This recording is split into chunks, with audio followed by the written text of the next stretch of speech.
You pride yourself on feeling everything, your pulse tuned to the room, your attention poured into wounds that are not yours. They call you kind, reliable, healing. Yet your chest tightens when the phone lights up and your nights dissolve in someone else's storm. You tell yourself it's love. They hear it as access. Your light becomes an IV line into another person's shadow, and each rescue dims you a shade. This is the tension. Empathy without truth becomes permission. Compassion without boundaries becomes complicity. What you refuse to accept in yourself, anger, refusal, demand returns as exhaustion, headaches, and the numb scrolling that follows a day of smiling compliance.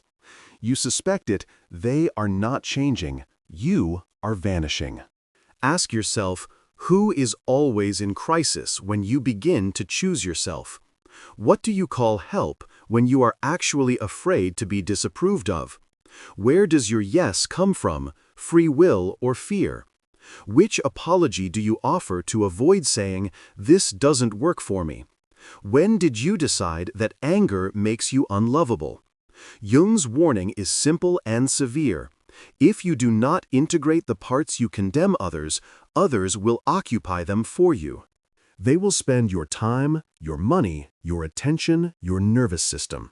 Accept yourself completely, power included, and the feeding stops. Refuse, and you remain a lantern in someone else's tunnel, burning down to a stub. They won't notice until the light goes out. You live on the fault line between compassion and collapse.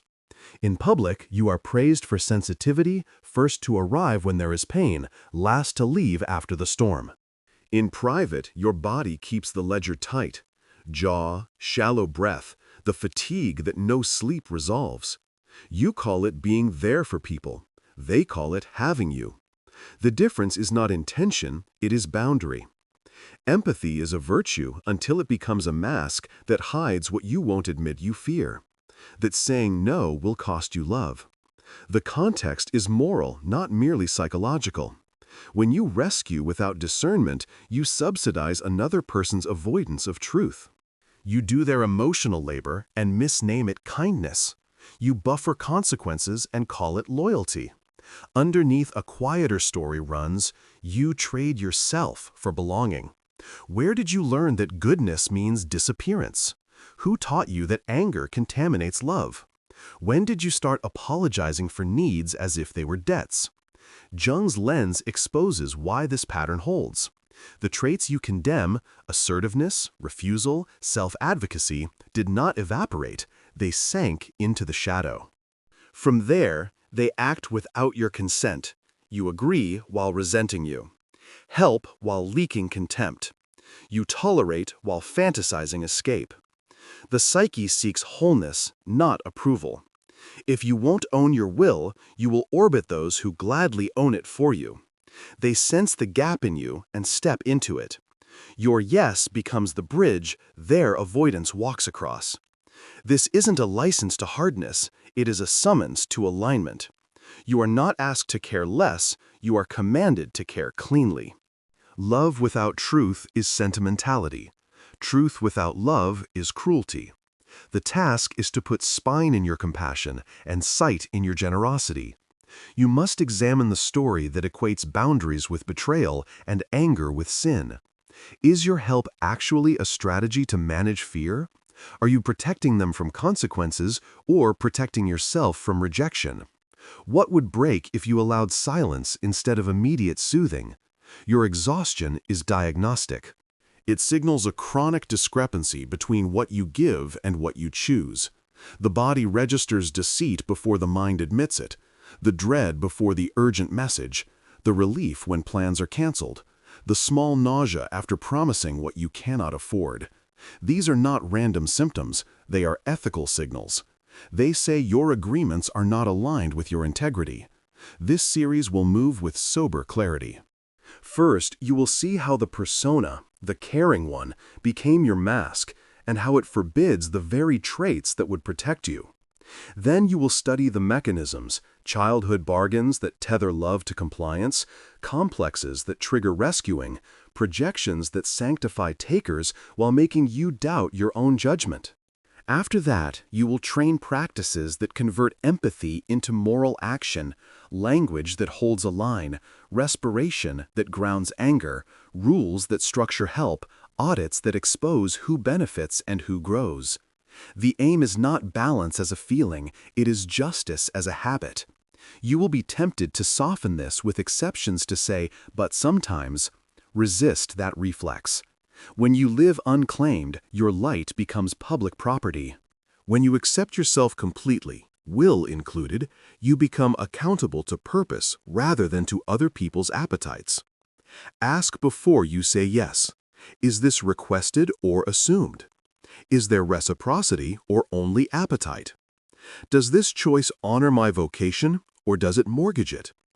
You are not a lantern, you are a steward. Your task is to guard the oil. The mask arrives early and wins you praise. You learn to be available before you learn to be present, agreeable before you learn to be honest. The face you craft is luminous, compassionate, patient, endlessly understanding. But a mask is not merely something you wear, it is something that edits you. It protects you from disapproval while slowly excluding the parts of you that would protect your life. In Jung's terms, this bright face, the persona, becomes an idol when it hardens. It stops serving relationship and starts ruling it. You are not being asked whether you care, you do. You are being asked what your caring is hiding. The virtue as mask pattern has an elegant logic. You equate love with smoothing edges, so you sand yourself down. You equate responsibility with absorbing shock, so you become the buffer. You equate goodness with self-abandonment, so you disappear in plain sight. At first, the results look saintly. Conflicts de-escalate around you, wounded people lean into you, gratitude flows. But the cost hides inside your nervous system. You take on more than you can metabolize and call the depletion normal. You spend hours undoing consequences that are not yours and call the strain purpose. You are living inside a moral confusion. You treat rescue as love and refusal as harm. The mask needs 3 fuels: fear, fantasy, and forgetting. Fear says, if I set a boundary, I will be left.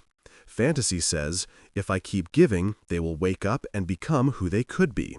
Forgetting says, my needs can wait because I am strong. Together, they generate a style of goodness that looks gentle and feels corrosive. You start promising from scarcity and apologizing for existing. You say yes while a quiet part of you whispers no, and that whisper later returns as irritability, migraines, or the flat sadness that trails a day of smiling. The psyche hates contradiction. When your words and will diverge, the body rings the alarm. Your mask also arranges your world. You find people who benefit from your softness and avoid those who would insist on your honesty. You attract partners, friends, and colleagues who outsource responsibility and admire how calm you are while they consume your time. They are not necessarily villains. They are participants in a system you maintain. In Jungian terms, your unclaimed assertiveness appears outside you as figures who claim everything. The projection feels like destiny. You meet takers everywhere. But the deeper truth is relational mathematics. Wherever a will is unoccupied, another will occupy it. Notice how the mask polices your language. You say I'm fine when you are not. You say it's no problem while your schedule bends into knots. You phrase boundaries as questions. Would it be okay if I maybe? And then accept any answer that spares you a frown. You apologize for delays that were not yours to prevent. You call anger, stress, and desire inconvenience. This is not humility, it is erasure. A mature virtue names the good and refuses the counterfeit. A masked virtue says yes to both and hopes reality will not notice. The mask also edits your perception. You overvalue suffering when it appears in others and undervalue it when it appears in you. Their pain counts as evidence, yours counts as weakness. You become talented at reading rooms and poor at reading yourself. You enter conversations listening for what is missing in them and not hearing what is missing in you. The danger is subtle because you are sensitive, you misidentify sensitivity with morality. Sensitivity is a tool, it is not a compass. Without a spine, it points toward the strongest appetite in the room. Consider the specific bargains you make. You answer the late-night message because you are the one who understands. You lend money you cannot afford because they would do the same for me, though you suspect they will not. You accept shifting rules because they've been through a lot. You cancel rest to cover just this once, a phrase that always means again. You offer context for their behavior and excuses for your needs. You think you are being merciful, you are in fact removing the conditions necessary for mutual growth. What contribution do you imagine you make when you take away every consequence? What kind of love is it that requires your vanishing to remain intact? Jung's language clarifies the inner mechanics. The persona is a social adaptation, necessary and good when flexible. But when you over-identify with it, I am the caring one, you disown the very traits that would stabilize love. Refusal, anger, preference, will. These migrate to the shadow. From there, they act indirectly. Anger leaks as sarcasm or fatigue. Refusal shows up as forgetting, lateness, or accidental noncompliance. Preference appears as resentment toward those who express theirs. You are not free of these forces. You are merely out of relationship with them. Because you will not say no with your mouth, your life says it for you in body and behavior. The moral cover is intricate. You think you are choosing kindness for its own sake. Often you are choosing immunity from guilt. You believe you are protecting someone's heart. Often you are protecting your image of yourself as good. You describe your limits vaguely so that you can feel generous when you override them. This is the virtue as mask, a goodness designed to shelter you from shame rather than to serve the truth. Ask with sobriety. If no one could see your sacrifice, would you still make it? If no story about being a good person were available, would this yes remain? There is also a hidden economy at work. Every unauthorized yes spends tomorrow's attention. Every unspoken no mortgages your clarity. Over time, your mask accrues debt your body must shoulder. Sleep that doesn't restore. Meals taken in a hurry. Joy postponed until things settle down. But life does not settle, it only reorganizes around what you are willing to name. The predator and the project alike will expand to fill the boundary you do not draw. The moral ends up simple. A boundary is not a wall against love. It is a door that admits only what can breathe inside your integrity. You worry that claiming anger will make you cruel. That fear is learned, not true. Anger is a boundary sense, an inner alarm that distinguishes self from other. Without it, your empathy becomes sticky. You soak up what is not yours and then resent the person who dripped. With it, your empathy becomes clean. You can be with pain without swallowing it. Cruelty is not the presence of anger, but its distortion. Anger denied until it erupts as contempt or control. What would change if you treated anger as information rather than a verdict? How would your relationships shift if you practiced naming what is not to punish but to align? The mask often forms around childhood bargains.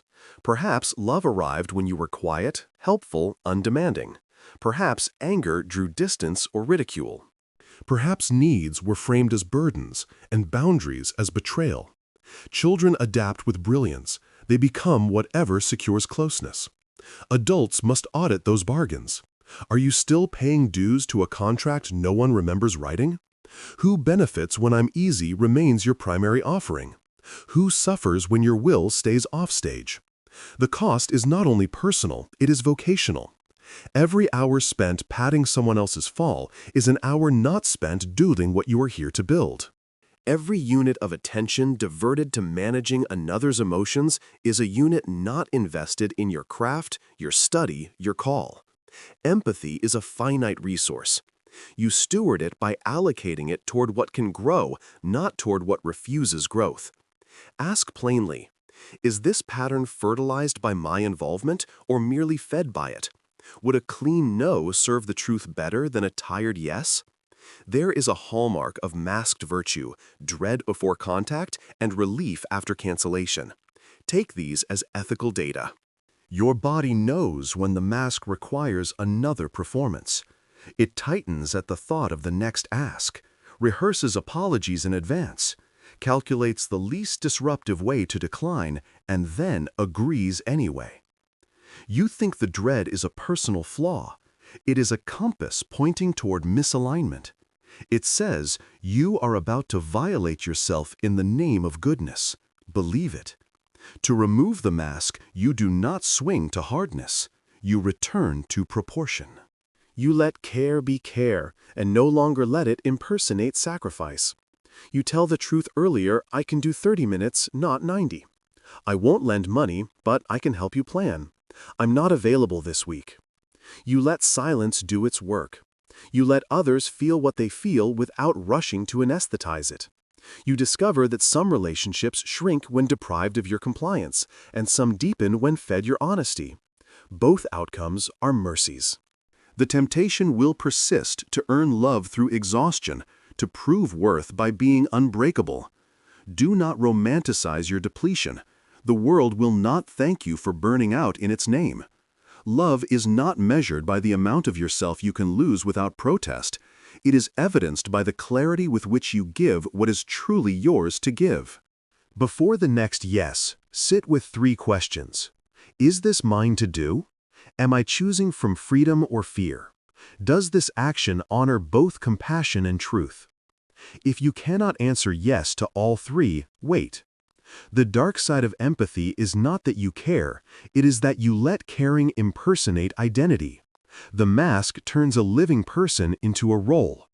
Jung's warning is not to discard virtue, but to free it from performance. You do not stop being kind, you stop being edible. You do not stop listening, you stop absorbing. You do not stop serving, you stop rescuing. The light you are guarding is not decorative. It is the fuel for your work, your loves, your obligations to the good. Guard it with a face that can smile and a spine that can say no. You protect that fuel by understanding how the psyche organizes light and shadow. Jung's map is austere and practical here. The persona is the face you show the world, adaptive, necessary, and dangerous when mistaken for the whole. You crafted a caring persona to belong. It helped you negotiate families, schools, workplaces. But the psyche exacts payment for over-identification. Whatever does not fit the mask, anger, appetite, ambition, the right to refuse, slides into the shadow. The shadow is not a trash heap of sins, it is a treasury of unlived potentials sealed with shame. When you wear goodness as identity, you exile the very instruments that keep goodness clean. Projection follows inevitably. What the ego disowns, it meets outside. You deny your will, you keep meeting people whose will devours the room. You deny your capacity for hardness, you keep entangling with hardness disguised as need. Projection is not mere mistake, it is the psyche's bid for reintegration. The outer figure carries your inner fact until you reclaim it. Ask yourself, what trait in them provokes your admiration and fear at once? Where do you call someone too much because you have refused to be enough? Which quality, if owned by you, would dissolve half your resentments overnight? Complexes give projection its voltage. A complex is an emotionally charged knot, memory, affect, image tied around an injury or bargain. The rescuer complex lights up when helplessness appears. You move before you think. The abandonment complex hears ordinary disappointment as catastrophic and converts boundary into betrayal. When a complex is constellated, you are no longer choosing, you are being chosen by history. This is why your language softens and your schedule disappears the moment a certain name flashes on your phone. You are not weak, you are captured. The work is to recognize the capture and return to agency. Which situations predictably shrink your judgment? Which phrases?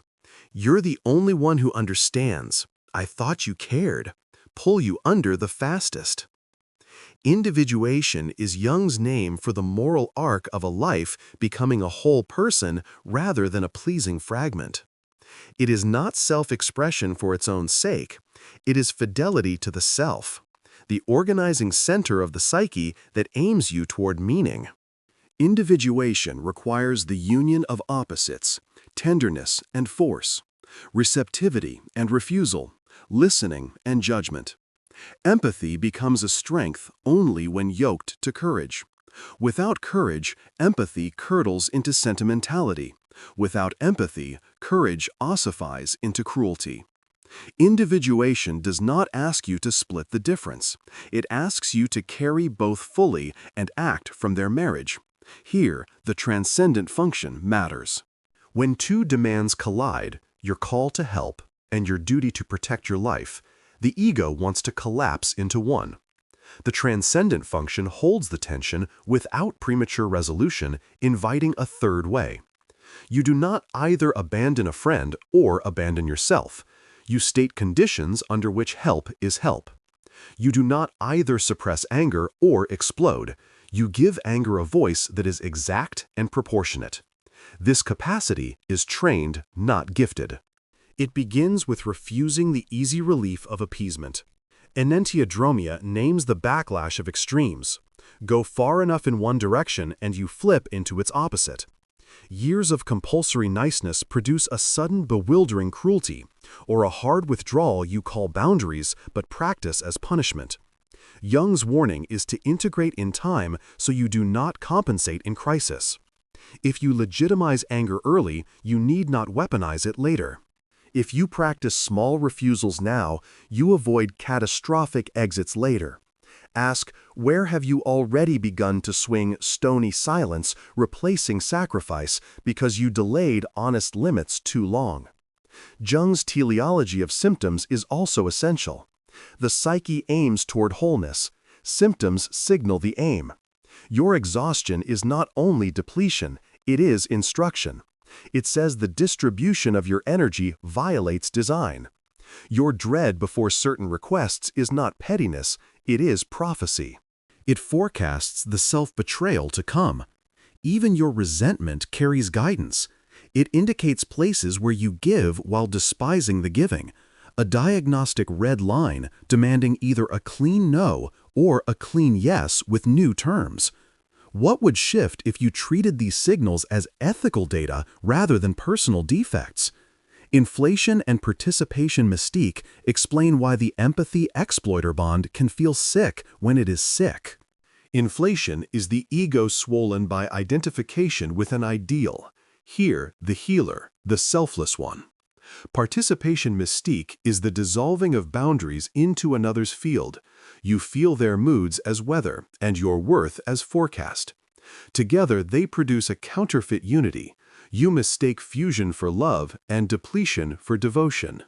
Your remedy is deflation to human size, accepting that you are not the universal salve, and the sober work of differentiation, accepting that another person's chaos is not yours to metabolize. Anima and animus, Jung's terms for the contrasexual inner figures, add nuance. Regardless of gender, you carry an inner feminine relatedness, receptivity, and an inner masculine direction, discrimination. When one is disowned, the other inflates. Many empaths overdevelop relatedness and underdevelop discrimination. They drown in connection while starving for direction. Individuation invites the courtship of the neglected partner inside you.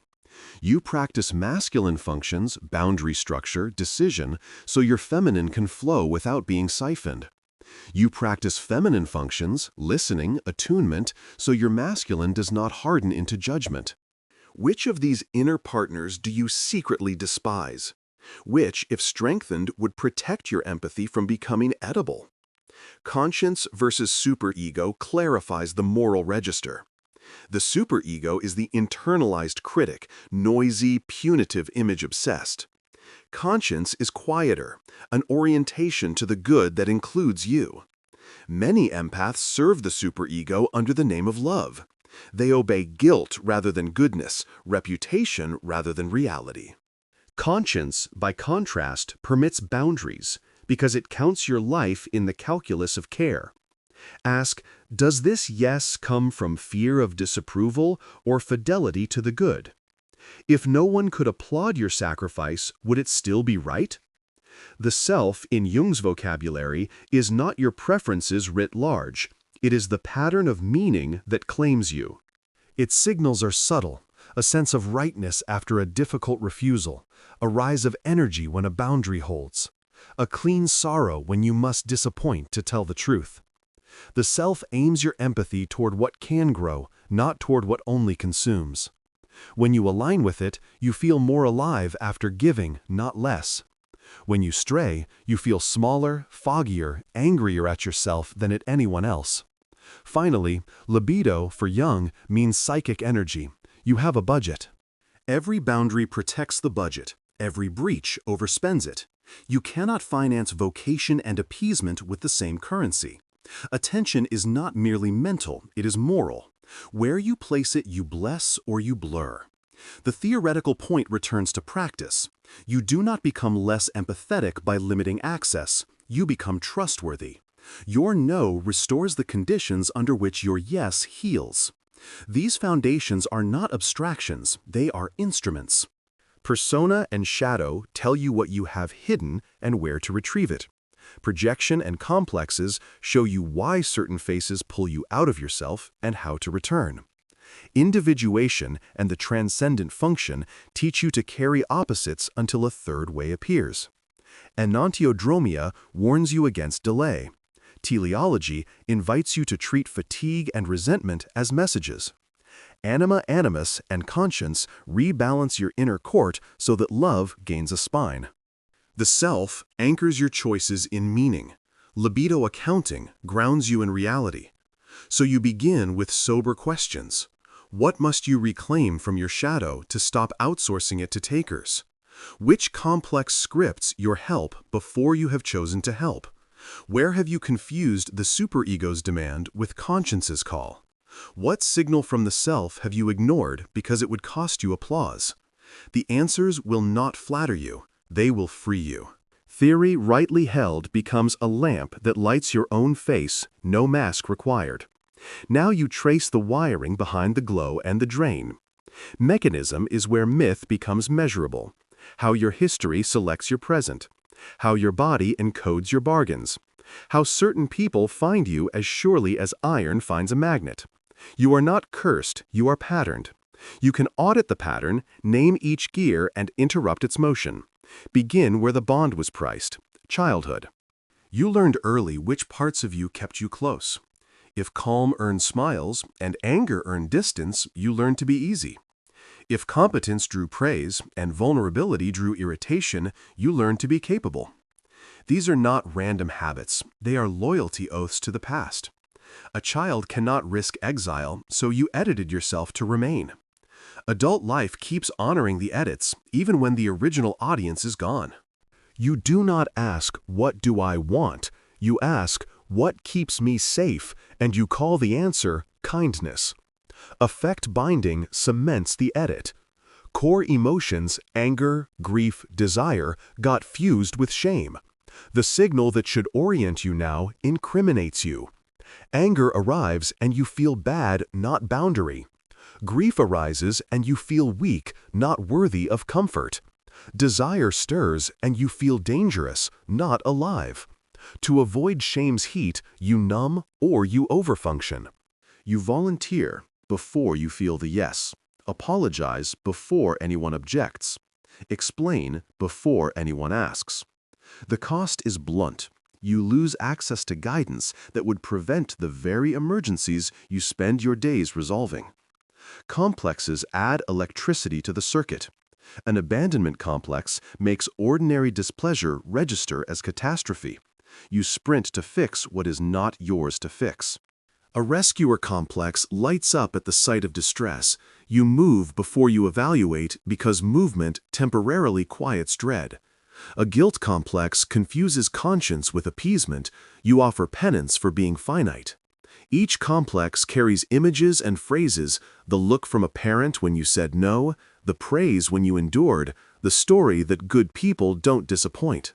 When a complex constellates, choice narrows to a tunnel: say yes or be bad. You pick yes and call it love. Attachment patterns shape the dance. If your nervous system learned to track others to predict safety, attunement became surveillance.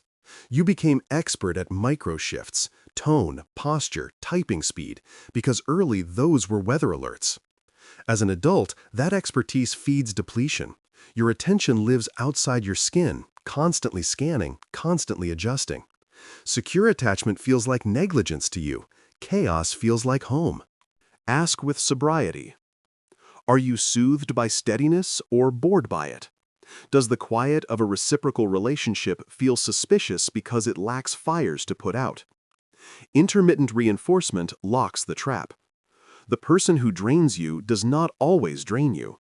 Sometimes they dazzle you. Gratitude, intimacy, tears that look like change. The nervous system encodes the variable reward as hope. You keep investing because last time they turned a corner. Casinos are built on this schedule, so are pseudo-relationships. When the next crisis hits, you remember the highlight reel, not the ledger. Your generosity, noble in motive, becomes leverage against you. Language lubricates the machinery. You speak in hedges, maybe just a bit if that's okay. You request as apology, not as claim. You make offers with escape hatches so that no one can accuse you of hardness. Let me know if you need anything, and then resent the flood that follows. You frame refusals as explanations, hoping the logic will preempt their feelings, and when it doesn't, you renegotiate with yourself rather than holding the line. Words shape reality. Yours keep reality porous. Precision would protect you. I'm unavailable. But precision risks disapproval. You choose ambiguity and call it grace. Time is the truest arithmetic. Every yes costs minutes you cannot mint again. Because you do not count, others do not either. Calendars reveal character. You say you value health, study, vocation. Your schedule shows triage for other people's fires and crumbs for your own. Your day becomes a museum of emergencies. The mechanism is stark. Where you fail to price, access, the market sets you to zero. Predators do not require malice. They require your unpriced attention. The moral math is not cynical, it is protective. When you attach a cost, time limit, reciprocity, clarity, users drift, partners adapt, and you recover hours that belong to your call. Technology accelerates erosion. You carry portals messages, pings, midnight summons in your pocket. Availability masquerades as virtue. Response time masquerades as care.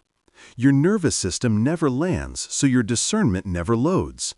The device rewires duty. The last voice to ask becomes the first claim on your life. You can disable the mechanism by restoring friction, silent hours, delayed response by design, channels for different kinds of requests. But friction reintroduces the risk the mask was built to avoid. Someone might be displeased. Culture supplies scripts that flatter your depletion. Be nice. Family first. Ride or die. Real friends show up. These can name the good, they can also sanctify the theft.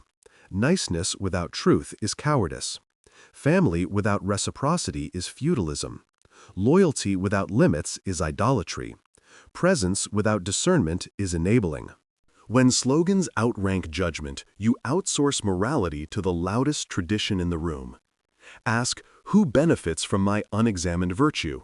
Who would lose access if I applied criteria? Shame keeps the engine oiled. Not loud shame, subtle humming shame. The kind that whispers, who do you think you are when you consider saying no? This shame confuses preference with selfishness and boundary with aggression. It scolds you for valuing your work, then scolds you for resenting the people who derailed it. Shame cannot be appeased. It must be disobeyed. You disobey it by acting in line with conscience before you feel innocent. The feeling follows the fidelity, not the other way around. Physiology matters. Chronic appeasement is a full-body posture, collapsed chest, shallow breath, eyes scanning. In that shape, your options narrow. You choose the habit that requires the least adrenaline spike. Agree now, suffer later. Mechanism lives in fascia as much as in philosophy. You counter-condition with concrete reps, breath that lengthens the exhale, standing when you would shrink, voice practices that place sound in the chest rather than in the throat. These are not theatrics, they are the hardware updates that allow new software boundaries to run without crashing. Economies of identity sustain the loop. You derive worth from being needed.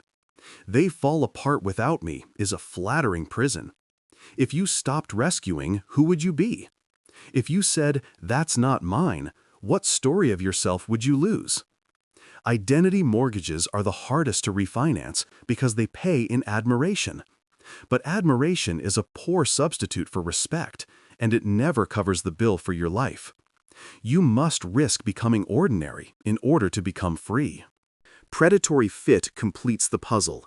Users do not need to plot. They need only to sense that your fear of being selfish exceeds your fear of being consumed.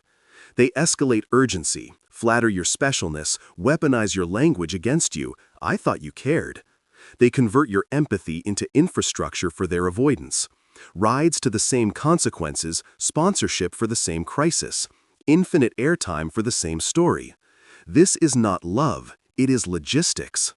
You cannot outgive someone's refusal to grow. You can only stop underwriting it. What interrupts the machinery? First, accurate naming. Vague compassion sustains the loop. Precise nouns cut it. I am exhausted because I violated my limit is structurally different from I'm just tired. Second, pricing. Attach conditions to your yes, timeframes, scope, reciprocity. Third, delay. Complexes collapse time, a pause reintroduces it. I'll let you know tomorrow often reveals that the emergency belonged to someone else's calendar. Fourth counter habit. Reps one clean refusal per day. One message answered after an hour, one meeting you leave on time. Fifth, witness. Mechanisms love secrecy. Put them under observation. Share the pattern with a partner who will ask, is that yours when your hands reach for the same fire? Now, the questions that tilt the gears. What did you have to become to be loved then, and do you still need to be that now? Which emotion in you, if unbound from shame, would redirect half your day? Who uses your language of care to secure your compliance? What cost, reputation, gratitude, a certain romance of self are you unwilling to pay to become free? If you stopped being needed, where would you invest the energy that returns? None of this indicts empathy. It indicts the counterfeit printed in its name. Mechanism explains why counterfeit spends so easily. Old oaths, bound effects triggered complexes, attachment anxieties, variable rewards, pious slogans, low-grade shame, and a body trained to whisper yes.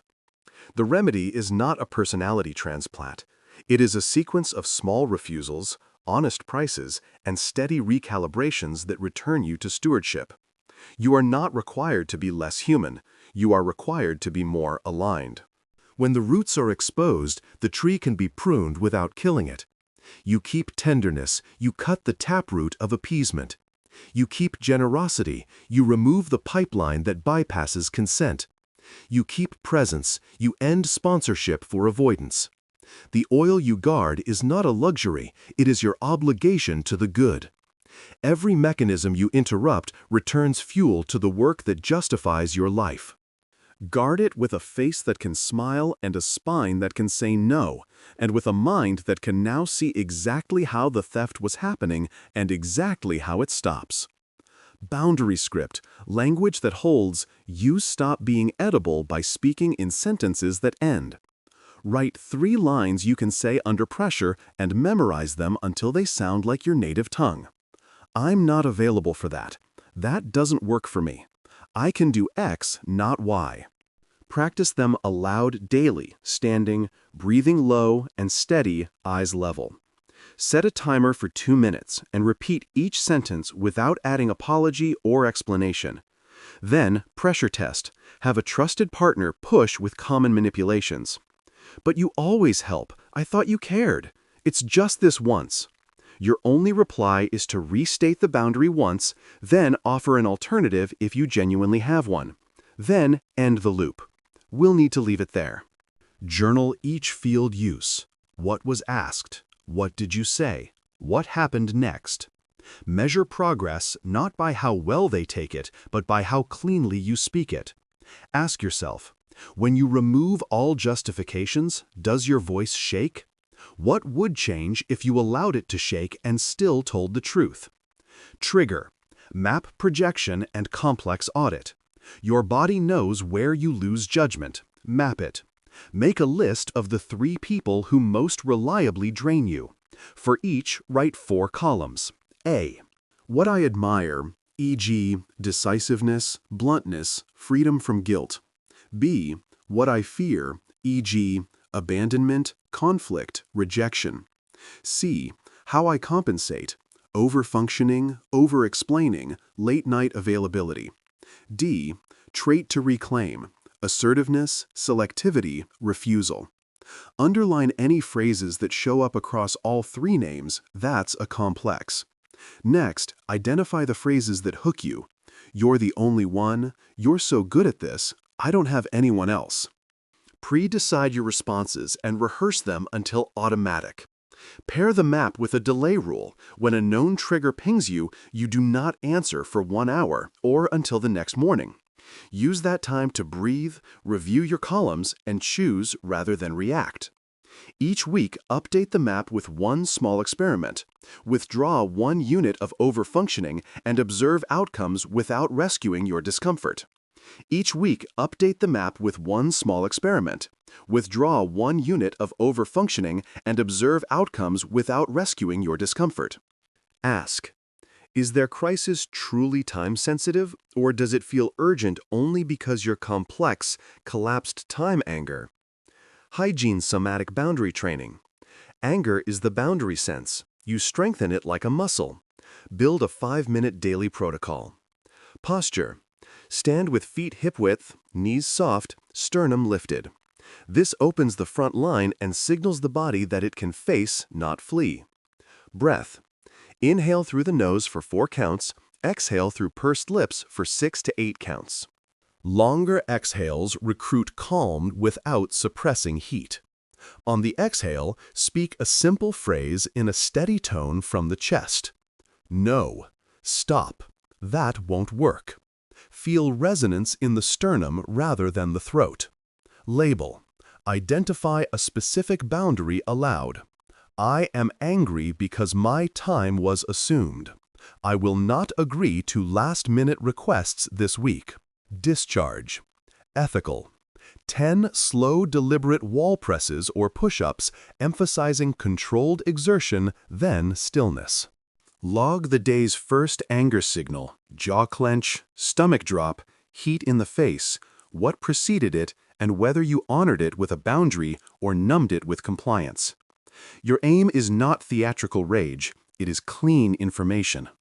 Notice how quickly you try to rename anger as stress to preserve the mask.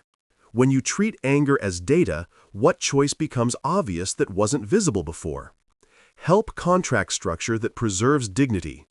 You convert empathy into moral action by contracting help, not bleeding it. Replace vague pledges with terms you could print.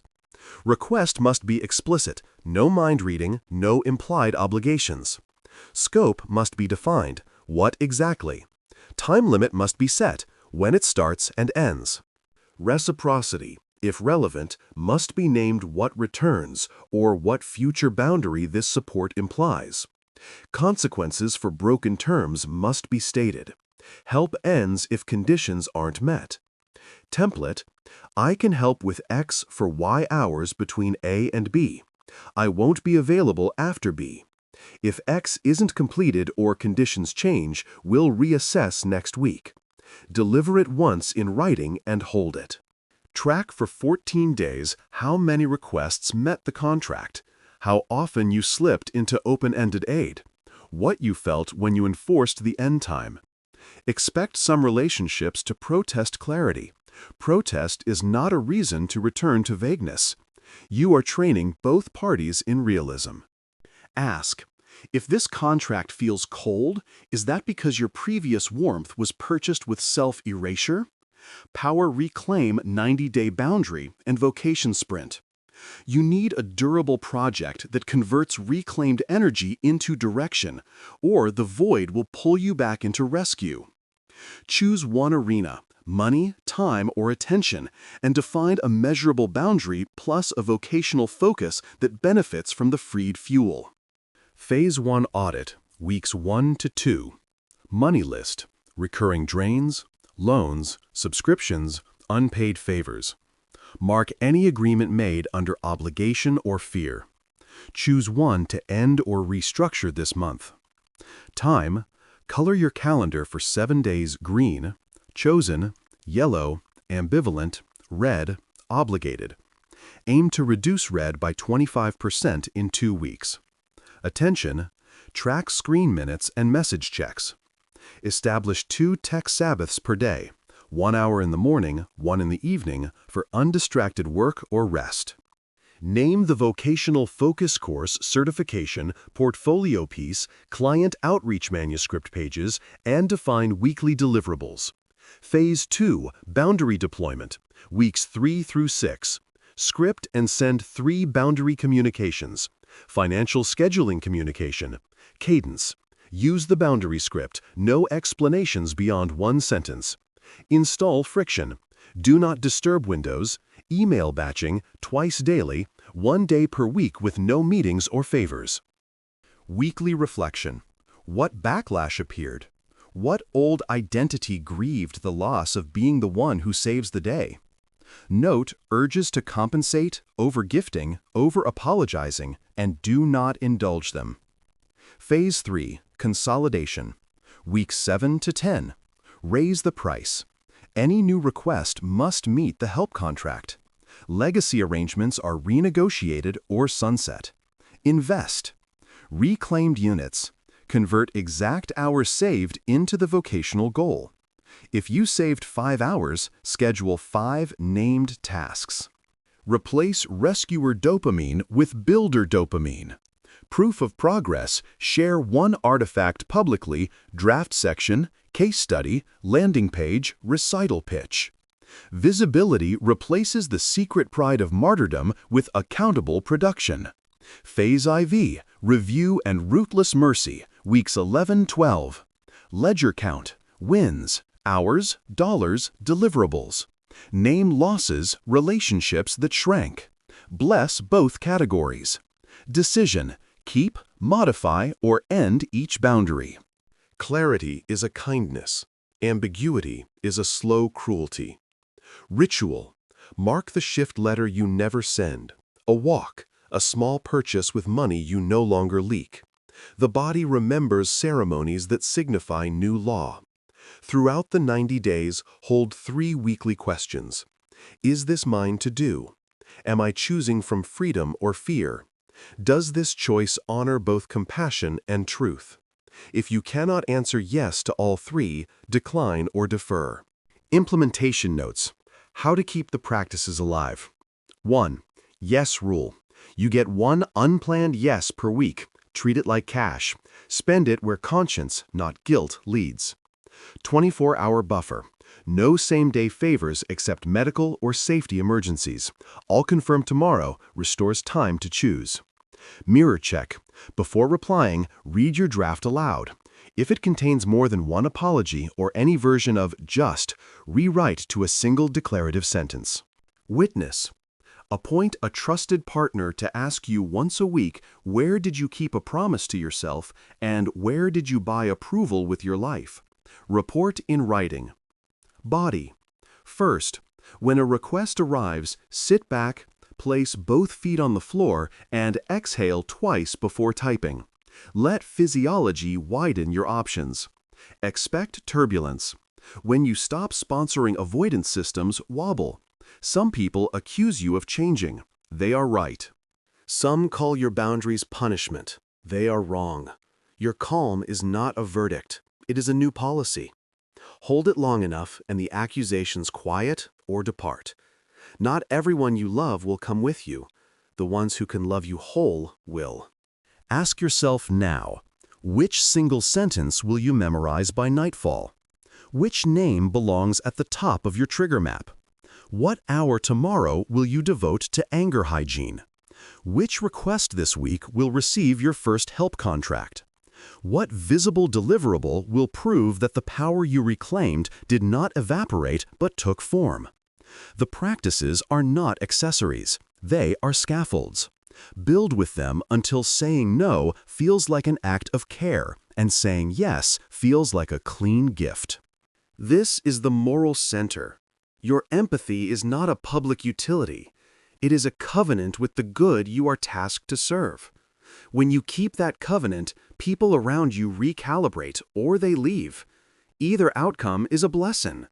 You are done funding shadows with your light. You are done confusing appeasement with love. You are ready to count the cost and still tell the truth. You know the signs of drift, the dread before the urgent message, the relief when plans fall through, the fatigue that follows a day of agreeable lies. Take them seriously. They are not temperament. They are testimony. Ask yourself, what promise to yourself did you break this week, and for whom? Which apology hit a boundary you should have spoken? Who benefits when you stay vague? What fear is so large that you would trade a year of your life to avoid feeling it for an hour? If you stopped being needed, what would you build with the time that returns? Close the circle with action. Choose one relationship that drains you and apply the help contract for the next 14 days' terms in writing and time-honored. Choose 1 hour tomorrow for anger hygiene, posture, breath, voice, label, discharge. Choose 1 sentence from your boundary script and carry it in your mouth all week. Choose 1 unit of overfunctioning and remove it without explanation. Choose 1 vocational deliverable and complete it with the energy you reclaim. Make it binding. Write a short pledge dated today, the boundary you will hold, the cost you accept, the work you will advance. Share it with a trusted witness and schedule a weekly 5-minute report, kept promises, broken promises, next step. Set 2 quiet hours on your calendar daily, if possible, thrice weekly at minimum, where no one can spend your life for you. You are not a lantern in someone else's tunnel. You are a steward of oil, a maker among makers. Guard the flame. Spend it where truth can grow. And when the old hunger calls you back to rescue, let your answer be clean. I am not available for that. Then turn toward the work that proves your light belongs to more than another person's night.